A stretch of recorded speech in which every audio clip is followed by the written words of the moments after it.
এর মধ্যে আমরা অনেকগুলো নারী মানে ওমেন গ্রুপসের সাথে আমরা তাদের মতামত আমরা নিয়েছি এবং তাদের মতামতগুলোকে অ্যাকোমোডেট করার যথাসাধ্য চেষ্টা করা হয়েছে।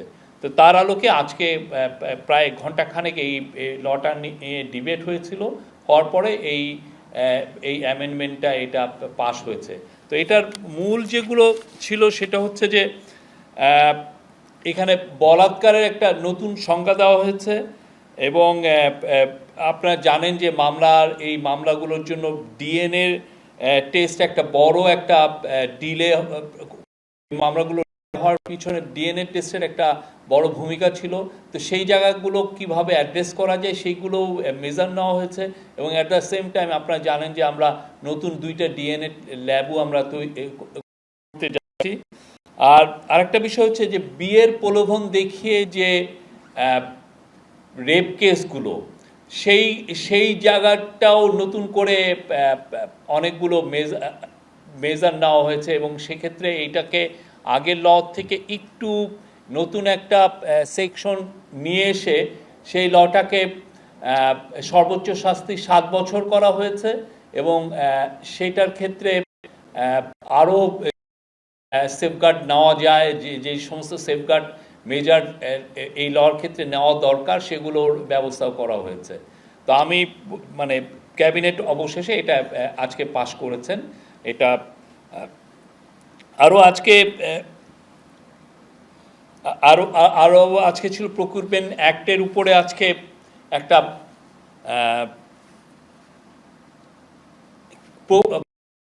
নিয়ে আপনি জানেন যে আমাদের এটা নিয়ে আগে অনেক ধরনের এটা নিয়ে কনসার্ন ছিল। দেখা যাচ্ছিল যে সিন্ডিকেট করে অনেক কোম্পানি কয়েকটা জায়গার কয়েকটা মিনিস্ট্রিতে দেখা যাচ্ছে একই ধরনের 2-3টা কোম্পানি তারা সিন্ডিকেট করে বেশিরভাগ ক্ষেত্রে অনেক ক্ষেত্রে গভর্নমেন্টের কন্ট্রাক্টগুলো পাচ্ছিলেন। তো সেই জায়গাগুলো এতে যাতে আরও কম্পিটিটিভনেস আনা যায় সেই জন্য যে ধরনের নেসেসারি কাজগুলো দরকার ছিল, যে ধরনের অ্যামেন্ডমেন্ট দরকার ছিল প্রকিউরমেন্ট অ্যাক্টের ক্ষেত্রে, পাবলিক প্রকিউরমেন্টের ক্ষেত্রে, সেগুলো আনা হয়েছে এবং এটা আজকে এই ক্যাবিনেটে এটা নিয়ে বিস্তারিত আলোচনা হয় এবং অবশেষে এটা পাশ হয়েছে। এটার ক্ষেত্রে এখানে প্রাক্কলিত মূল্যের 10%-এর বেশি না কম হলে টেন্ডার প্রস্তাব বাতিলের যে বিধান তা বাতিল করা হয়েছে। পূর্বের কাজের মূল্যায়নের জন্য যে ম্যাট্রিক্স ছিল, যেটা থাকার ফাইল একই প্রতিষ্ঠান বারবার কাজ পেত, তা বদলে নতুন সক্ষমতা ম্যাট্রিক্স করা হবে। এতে সিন্ডিকেট ভাঙবে এবং অ্যাট দ্য সেম টাইম আজকে চিফ অ্যাডভাইজার প্রত্যেকটা মিনিস্ট্রিকে নির্দেশনা দিয়েছেন যে এগুলো পাবলিক প্রকিউরমেন্টের ক্ষেত্রে কারা কারা কাজ পাচ্ছেন, কি তাদের স্ট্যাটাসটা কীরকম, সেগুলো একটু জানতে চেয়েছেন উনি। এটার উপরে এটা একটা ফাইলে এটা একটা কম্পাইল হবে যে কারা কোথায় কোথায় এখানে কি কোনো সিন্ডিকেট আছে কি না সেগুলো একটু দেখে নেওয়া হবে।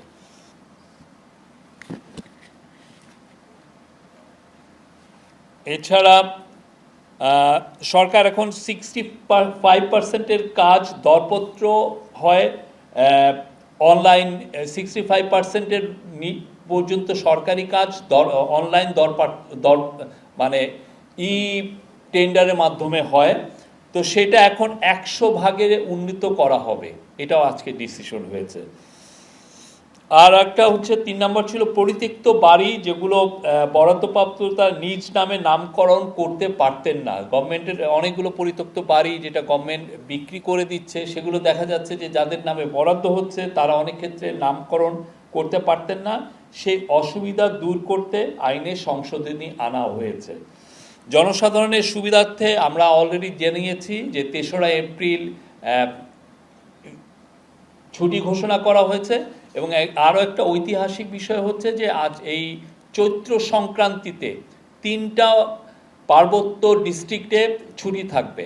আমরা তো এমনিতে তো পয়লা বৈশাখে থাকে, বাট 3টা পার্বত্য ডিস্ট্রিক্টে চৈত্র সংক্রান্তিতে এটা ছুটি থাকবে। কারণ আপনারা জানেন আমাদের পার্বত্য চট্টগ্রামে বিজু, বৈশাখী, সাংগ্রাই অনেক তারা ফেস্টিভ্যালের আয়োজন করেন এবং এইটারও তাদের জন্য এই নির্বাহী আদেশে একটা ছুটির বন্দোবস্ত করা হচ্ছে এবং এই ছুটিটা এই আমাদের সমতলে যারা জাতিগোষ্ঠী আছেন বাঙালি ছাড়া, যেমন ধরেন সাঁওতাল, খাসিয়া বা গারো, তাদের জন্য এটা প্রযোজ্য হবে। আর আজকে আরও বেশ কিছু ডিসিশন এসছে, তার মধ্যে আমি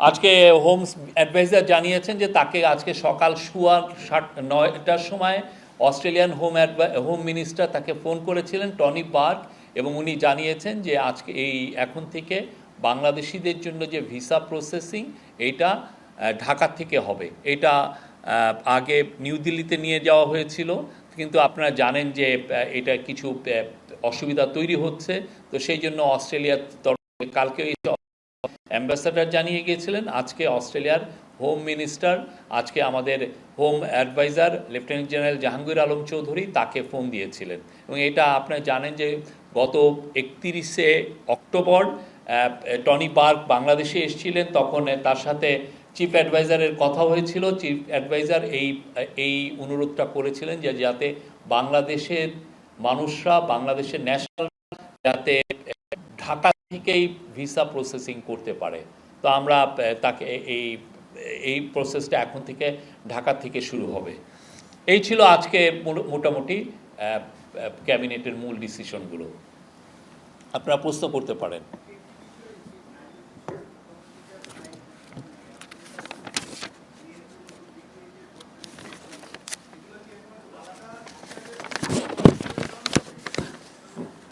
না, এটা নারী ও শিশু নির্যাতনের কেসের মধ্যেই থাকবে, বাট আলাদা একটা সেকশনে হবে। না না, এটা আলাদা অপরাধ না, একই অপরাধ, কিন্তু সেই মানে একই আইনের আওতায়। তো এখন আগে যেরকম ABCD এরকম ছিল, সেটাকে এরকমভাবে আলাদাভাবে হচ্ছে। এটা ড্রাফটটা এই বিষয়ে আরও আপনাদেরকে বিস্তারিত বলবেন আমাদের ল অ্যাডভাইজার, আপনার তার কাছ থেকে শুনে নেবেন।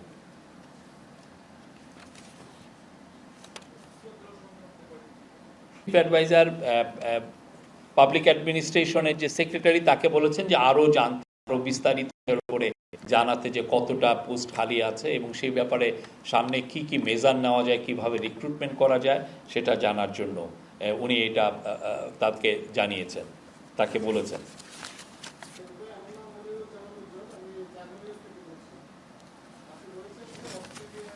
ট্রেনিং দেওয়া হয়, কেননা এটা তো একটা প্রসিডিউরটা আপনার জানতে হবে। এটা ইচ্ছা করলেই তো আপনি হঠাৎ করে এটা করা যায় না। টেন্ডার প্রসেসটা জানাটা খুব একটু, এটার জন্য কিছু ট্রেনিং লাগে। তো সবাইকেই গ্র্যাজুয়ালি অনেককেই ট্রেনিং দেওয়া হয়েছে এবং সবাইকে ট্রেনিংয়ের আওতায় আনা হবে, এবং এফেক্টিভলি আমি বলতে পারি কয়েক মাসের মধ্যে এটা আপনারা দেখবেন যে এটা 100% উন্নতি হয়েছে।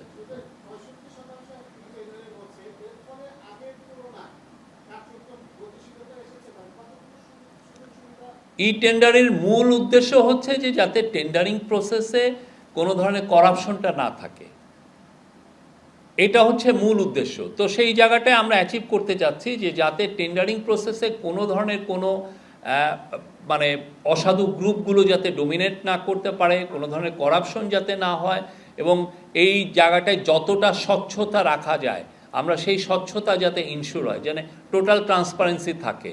আর এটা জানেন যে আমাদের সাথে যারা ডেভেলপমেন্ট পার্টনার, তারাও এটা অনেক বছর ধরে তো এই আমাদের পার্টনার এগুলো বিষয়ে বলছিলেন। তো আমরা তাদের দিকে তাকাচ্ছি না, আমরা আমাদের মতো করে আমরা চাচ্ছি যে এটা যাতে ফুল ট্রান্সপারেন্সি থাকে, যাতে মিনিমামও করাপশন না হয়, এবং এই কম্পিটিটিভ আরও অনেক কোম্পানি যাতে এই টেন্ডারিং প্রসেসে জয়েন করতে পারেন। ইয়েস, আমরা আমাদের নারীদের মধ্যে থেকে আমরা প্রশ্ন আশা করছি। না, ওনার আগে একটু বলুক, আপনি আবার বলবেন। নারী সাংবাদিকদের মধ্যে কোনো প্রশ্ন?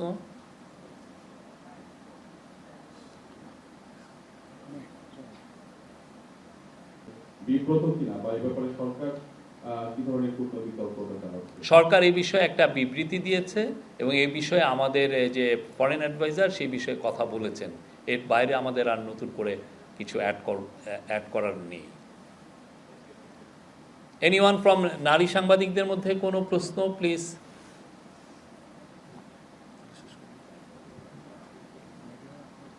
হ্যাঁ, আর একটা বিষয় হচ্ছে আপনি জানেন যে চায়নাতে আমাদের মাননীয় চিফ অ্যাডভাইজার যাচ্ছেন, এটা একটা হিস্টোরিক সফর হবে, আমরা এটা নিয়ে আপনাদেরকে বলেছি। একটা বিষয় হচ্ছে যে চায়না আমাদের এখান থেকে 3টা এগ্রিকালচার পণ্য খুব বড় আকারে ইম্পোর্ট করতে চায়, চাইনিজ অ্যাম্বাসাডার আমাদেরকে জানিয়েছেন। তার মধ্যে আম, কাঁঠাল এবং গোয়াভা, এবং এটা খুবই প্রফেসর ইউনুস এটা এর আগেও তাদেরকে উত্থাপন করেছিলেন। ওয়াংয়ের সাথে ওনার যখন ইউএন জেনারেল অ্যাসেম্বলিতে কথা হয়েছিল এই বিষয়টা উত্থাপন করেছিলেন। পরবর্তীতে চাইনিজ অ্যাম্বাসেডারের সাথেও এই বিষয়টা আলাপ হয়েছিল, উনি বলেছিলেন। এবং চাইনিজ অ্যাম্বাসেডার বলেছেন যে মানে একটু করেই করেছেন, একটু যোগ করেই, যে আমরা এত আম নিব তোমাদের এখান থেকে, তোমাদের এখানে শর্টেজ হয়ে যাবে। হ্যাঁ, তো সেই জন্য আমরা আশা করছি যে চায়নায় আমাদের একটা নতুন এক্সপোর্টের নতুন দিগন্ত উন্মোচিত হবে। তারা বাংলাদেশের আমকে চাইনিজরা পছন্দ করছেন, এবং এই বিষয়ে চায়নায় আপনি খুব দ্রুত আপনারা দেখবেন, এবং এই সফরের মাধ্যমে এটা আরও আমাদের ওপেন আপ হবে এই মার্কেটটা। এবং তারা চাইনিজরা খুব কাঁঠাল পছন্দ করেন, কাঁঠালটাও খুব বৃহৎ আকারে আমরা এক্সপোর্ট করতে পারবো। আর আমের ক্ষেত্রে যেটা হচ্ছে যে এটার স্যানিটারি, ফাইটোস্যানিটারি অনেকগুলো যেগুলো স্ট্যান্ডার্ড মেনটেন করার জন্য ফাও আমাদেরকে $4 মিলিয়ন দিচ্ছে। তো সেই অনুযায়ী এগুলো এই ফ্যাসিলিটিগুলো এক্সপোর্টের জন্য কিছু কিছু তো মিনিমাম কিছু স্ট্যান্ডার্ড মেনটেন করতে হয়, সেই মেনটেন করার জন্য ফাও আমাদেরকে কারিগরি সহায়তা এবং অন্যান্য সহায়তা দিচ্ছে। তো এর ফলে যেটা হবে যে বাংলাদেশের আম বৃহৎ আকারে চায়নায় যাবে, আমরা আশা করছি। আমি মহিদুল হক, নিউ এজে কাজ করি। আমার একটা প্রশ্ন ছিল, চায়না প্রসঙ্গ যখন এসেছে, যে আমাদের এফটিএ নিয়ে একটা কথাবার্তা চাইনিজ সঙ্গে কুনমিংয়ের 4টা হসপিটালকে ওরা আমাদের জন্য ডেডিকেট করেছে। কিন্তু এর বাইরেও প্রফেসর ইউনুস চাচ্ছেন যে চাইনিজ জাতীয় হেলথ কোম্পানিগুলো তাদের হসপিটাল চেইনগুলো যাতে বাংলাদেশে এসে ইনভেস্ট করে।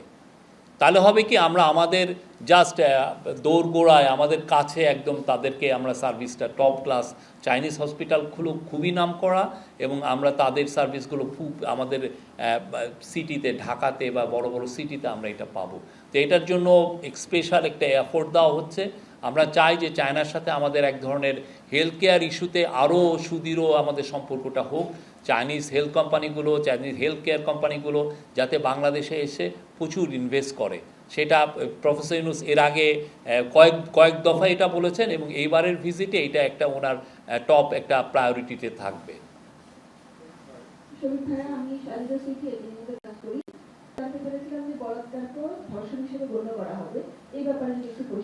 এই বিষয়টা আপনাকে আমি তো এইখানে যা আমি বলছি আপনাদেরকে, এটাও তো আমি যেটা বলেছি যে ওভারঅল একটা কথা বলছি, এটা নিয়ে আপনার আরও ডিটেলস আইন ও পার্লামেন্টারি অ্যাফেয়ার্স যে মিনিস্ট্রি তারা এটা নিয়ে বলবেন। আমাদের law adviser professor Asif Nazrul এটার উপরে আরও আলোকপাত করবেন, উনি অলরেডি করেছেন। আপনারা আমার মনে হয় মিনিস্ট্রিতে থেকে এটা শুনবেন, এটার কী কী চেঞ্জ এসছে, কী কী ফাইনাল চেঞ্জগুলো হয়েছে। এবং এটা এই পুরো লটা এই জন্যই করা হচ্ছে যাতে বাংলাদেশ নারীদের জন্য একদম নিরাপদ, ওয়ার্ল্ডের একটা ওয়ান অফ দ্য মোস্ট নিরাপদ যাতে দেশ হয়। এটা হচ্ছে মানে কোনো ধরনের কোনো আর যে কোনো রেপ কেস যাতে খুব দ্রুত এটা আমরা ট্রায়াল করতে পারি, এবং এটা খুব দ্রুত যেন এটার ভার্ডিক্টগুলো ডেলিভার করা যায়।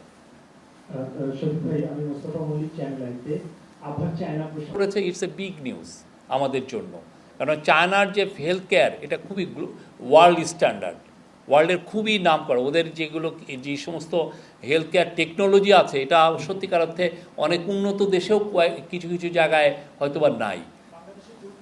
বাংলাদেশে ওরা একটা হসপিটাল করতে চাচ্ছে, এটা ঠিক, কিন্তু হসপিটাল করার বাইরেও আমরা চাচ্ছি যে ওরা যাতে হসপিটাল চেনগুলো বাংলাদেশে নিয়ে আসে, এবং ওদের ইনভেস্টমেন্ট যদি বাংলাদেশে আসে আমরা মনে করছি যে বাংলাদেশের হসপিটাল ম্যানেজমেন্ট সিস্টেম, হসপিটালগুলো আরও উন্নত হবে।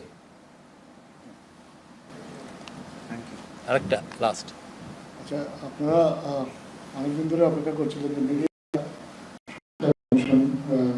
তাদের রিপোর্টের জন্য। আগামী শনিবার মাননীয় প্রধান উপদেষ্টার কাছে সংস্কার কমিশন তাদের রিপোর্টটা দেবে। এছাড়া নারী বিষয়ক যে সংস্কার কমিশন করা হয়েছিল তারাও আমরা আশা করছি যে এই মাসের মধ্যেই হয়তো বা মাননীয় প্রধান উপদেষ্টা চায়না সফর শেষে ওনার কাছে এই রিপোর্টটা প্রস্তাব করা হবে। ক্রীড়াঙ্গনে সংস্কারের জন্য এবং যে বিভিন্ন ক্রীড়া ফেডারেশন এটা পরিবর্তন করার জন্য এগুলোতে একটা সার্চ কমিটি গঠন করা হয়েছিল, কিন্তু এই সার্চ কমিটির জন্য কোনো নির্দিষ্ট সময়সীমা ছিল না। আজকে এক চিঠিতে যুব ক্রীড়া মন্ত্রণালয় এই সার্চ কমিটির জন্য 20 এপ্রিল পর্যন্ত সময়সীমা নির্ধারণ করে দিয়েছে। Thank you. Thank you.